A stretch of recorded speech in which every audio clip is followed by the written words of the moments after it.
இந்த வீடியோ தொடரின் முதல் எபிசோடில் நாம் பாரலிசிஸ் என்ன என்பது மற்றும் எதற்கென்று நாம் அதை காண்கிறோம் என்பதை குறித்து பேசப் போகிறோம். பாரலிசிஸ் என்பது உங்கள் உடலின் ஒரு உறுப்பின் செயலிழப்பு என்பதாகும். அது உங்கள் முகத்தின் மசப்பேசிகள், உங்கள் கைகள் அல்லது உங்கள் கால்களாக இருக்கலாம். உறுப்பும் செயல்பாட்டில் குறைபாடு ஏற்படும் போது அதை பாரலிசிஸ் அல்லது லக்குவா என்று அழைக்கிறோம். ஆனால் பாரலிசிஸ் ஏற்படுவதற்கான காரணங்கள் மாறுபட்டதாக இருக்கலாம். இதை புரிந்து கொள்ள வேண்டும். உங்கள் மூளையில் எந்த ஒரு வகை கிளாட் ஏற்படும் போது அல்லது உங்கள் நரம்பு கிழிந்தால் அது மூளையின் ஒரு பகுதியை பாதிக்கிறது. அந்த மூளை பகுதி உங்கள் கைகள் மற்றும் கால்களை இயக்கும் திறனை வழங்குகிறது, அதை கட்டுப்படுத்துகிறது. அதனால் மூளையில் ஏற்பட்ட சேதத்தால் நீங்கள் பாரலிசிஸ் அடைகிறீர்கள். உங்கள் கைகள் மற்றும் கால்கள் செயல்படுவதில் தடையாகிறது. இதேபோல ஏதேனும் காரணத்தால் நீங்கள் காயமடைந்தால் முதுகெலும்பு காயம் ஏற்படலாம், தலைக்கு காயம் ஏற்படலாம் அல்லது ரீட் எலும்பு பாதிக்கப்படலாம். ஆனால் ரீட் எலும்பு மூளைக்கு சரியாக செயல்படுகிறது. ஆனால் கீழே உள்ள தகவல்களை கொண்டு வருவதற்கான மின்னணு தொடர்பு ஏற்படவில்லை. இதனால் எங்கள் உடலின் பெரிய பகுதி லக்குவா ஆகிறது. மேலும் இது பெரும்பாலும் காயம் ஏற்பட்ட இடத்தில் காணப்படுகிறது.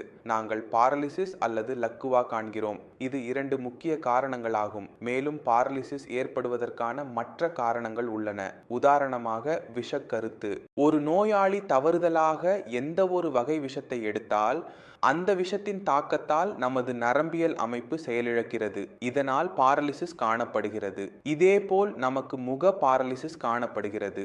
ஆனால் முக பாரலிசிஸ் உள்ள காரணம் முற்றிலும் மாறுபட்டது. உங்கள் முகத்தில் லக்குவா இருந்தால் அதன் பின்னால் உள்ள மிக முக்கியமான காரணம் ஹெர்பிஸ் ஜோஸ்டர் 1 வைரஸ் ஆகும். இது கொரோனா வைரஸின் போல், நமது இன்ஃப்ளூயன்சா வைரஸின் போல் 1 ஹெர்பிஸ் ஜோஸ்டர் வைரஸ் ஆகும். எப்போது இது நமது உடலில் வரும், எப்போது எங்கள் முக நரம்பை இது தடுக்கும், அதன் செயல்பாட்டை இழக்கிறது, அதில் அழுத்தம் ஏற்படுகிறது. எனவே நமது முக நரம்பு சரியாக செயல்பட முடியாது. இதனால் நோயாளியின் முகத்தின் ஒரு பக்கம் மசாஜ் தசைகள் இயக்குவதற்கான திறனை இழக்கிறது மற்றும் நோயாளிக்கு முக பாரலிசிஸ் காணப்படுகிறது.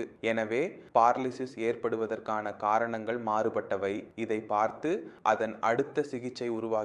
முதுகெலும்பு காயம் உள்ளவர்களுக்கு உங்கள் முதுகெலும்பு முழுமையாக வெட்டப்பட்டால் அங்கு நோயாளிக்கு எந்த ஒரு வகை மீட்பு காணப்படும் வாய்ப்பு குறைவாகவே இருக்கும். ஆனால் உங்கள் மூளையில் எந்த ஒரு வகை சேதம் ஏற்பட்டால், மூளையில் கிளாட் ஏற்பட்டால், மூளையில் ஹேமரேஜ் ஏற்பட்டால், அப்படி உள்ள நோயாளிகளில் மீட்பு மிகவும் நல்லதாக காணப்படுகிறது. ஆனால் நோயாளிக்கு என்ன செய்ய வேண்டும், என்ன செய்யக்கூடாது என்பதை தெரிந்து கொள்ள வேண்டும். பாரலிசிஸ் நோயாளிகளில் நோயாளி தனது பக்கம் முழு முயற்சியுடன் செயல்படுகிறான். ஆனால் முறையாக உடற்பயிற்சி மற்றும் அனைத்து மருந்துகளையும் எடுத்துக்கொள்கிறான்.